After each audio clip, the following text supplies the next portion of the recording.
Hi, my name is Kayla, a communication and speech coach for non-native English speakers. And I want to share something a little bit different today that I think is very important for people to realize, especially when you're at the start of your communication journey, or you have reached a really big block where you're like, I need to get better, I want to get better, I don't know how, and the goal feels so far away. So I'm going to share a little bit of some personal anecdotes and stories so that you can also see what the most important things are to focus on at first in your communication journey when you realize, I want to be an entrepreneur, I want to start an online social media platform, I want to become a podcaster, I want to get a job in English, I want to have friends in English. What are the things that you need to focus on to feel like you can become the communicator that you've always wanted to be? So to talk about this will be more of a podcast style. I want to share with you some of the moments where I was really terrified to show up as a communicator, even in English, because this is such a common misconception that people have. I think that when we are, let's say in my case, I was learning Spanish and I thought that it would be so easy for other people to show up and talk in Spanish, have a business in Spanish, get a job in Spanish, just because they're Spanish speakers. So you just assume that everything is easy. But then you put that through your own filter and you think, oh, well, in my native language of English, would I be able to start a business in English years ago? Would I be able to start a business in English and feel confident as a speaker? Would I be able to go to that job interview and feel like I didn't stumble over my words or like lose my train of thought?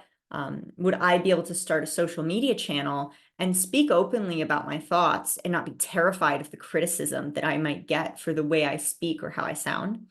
And the answer is very simple, that when we put that through our own lens, we realize that, hey, that would be terrifying for me too in my native language most of the time. If you're someone that had no fear about showing up online ever, then that's great for you. And me and everyone else probably envy you. But no, I learned a lot from showing up in moments when I was really scared. And doing that in English gave me the strength and the courage and the social proof to myself that I could do it in Spanish as well. Because if you can do it in one language, why can't you do it in another? So becoming a better communicator in English 100% made me a better communicator in Spanish and vice versa. Why? Because I chose to make it that way. I always chose to look for the overlap. If you don't look for the overlap, then there's no reason for, one language to inherently improve another one. You could be a fantastic communicator in Chinese, and then learning Hindi, you're not the same person, you don't have the same eloquence, whatever that might be, because you don't try to find, where are my strengths, where are my weaknesses as a communicator in general, and where can I improve both things across languages. So for me, a really clear case of when I realized I had to be and I wanted to be a better communicator was when I joined my first mastermind. Now, this was an English-speaking mastermind, and I was still terrified. Why? Because I had never had to speak publicly about my ideas, much less about business, in a group that was this big. And at the beginning, it wasn't even really that big. It grew to become a much bigger structure over time and still felt very intimate. It was an amazing structure, the way they set it up, in my opinion. And I remember the very first call that I was on, I think there was 25 or 30 of us in total. And besides one of the mentors, because one of them is Canadian and the other one is Dutch, and besides this Canadian, I was the only person on the call that was a native English speaker. So you would think, it must be so easy. Like you should just have, all this confidence to speak up because you're the only person whose native language is English. And a lot of the people there knew English, maybe from high school or college, traveling. They used it more than anything for traveling and connecting and networking with people on like a social level. But they had never had to use it for work or for starting a business either, the majority of the time. So a lot of them genuinely were intimidated to speak English, especially the first couple of months before they got used to it. And I remember feeling on that call like I was more nervous than anyone else. Why? Because I didn't feel like I controlled the content of what we were talking about.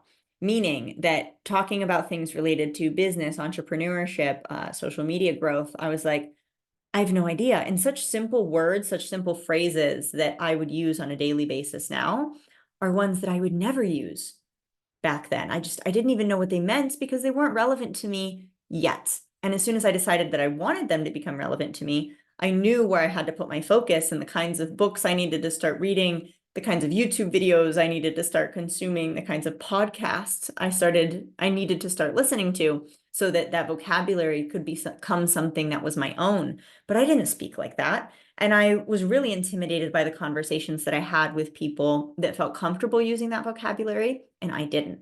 So I threw myself in full force and I started networking as much as I could with these people and letting myself feel embarrassed over the fact that I didn't know these terms.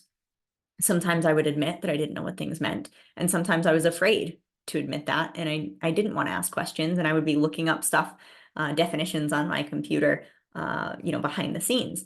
And that's okay. That was all a part of the process and me learning where I needed to get better. And I actually remember maybe it was 2 years ago now or something, with my fiance, Fernando.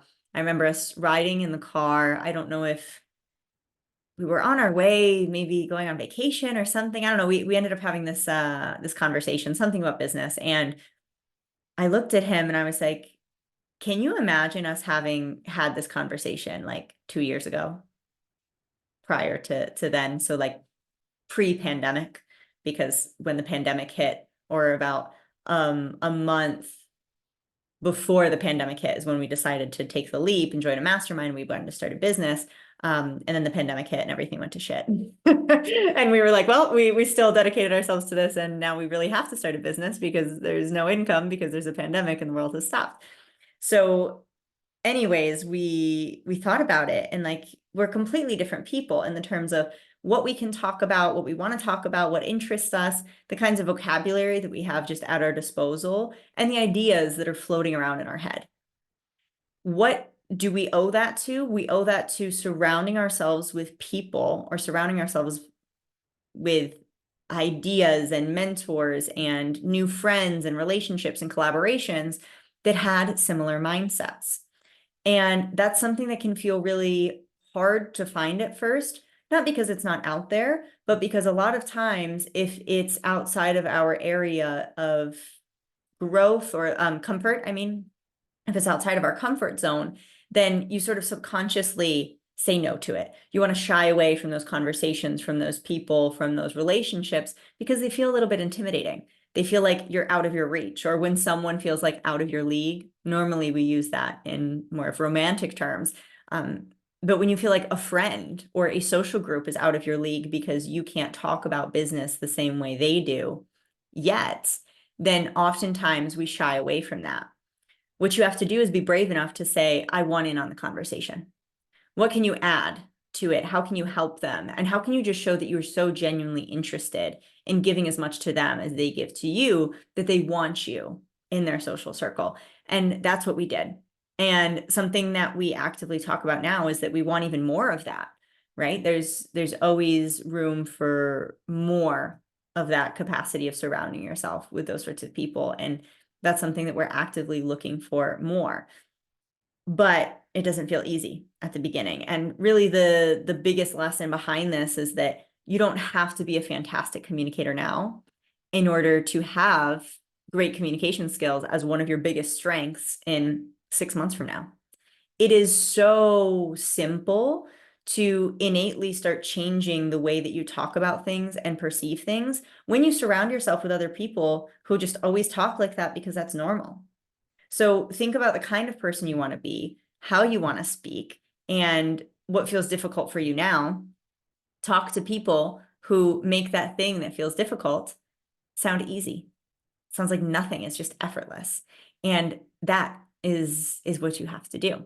So for me, being terrified to speak on that first mastermind call was huge, because later on I was asked to host mastermind calls.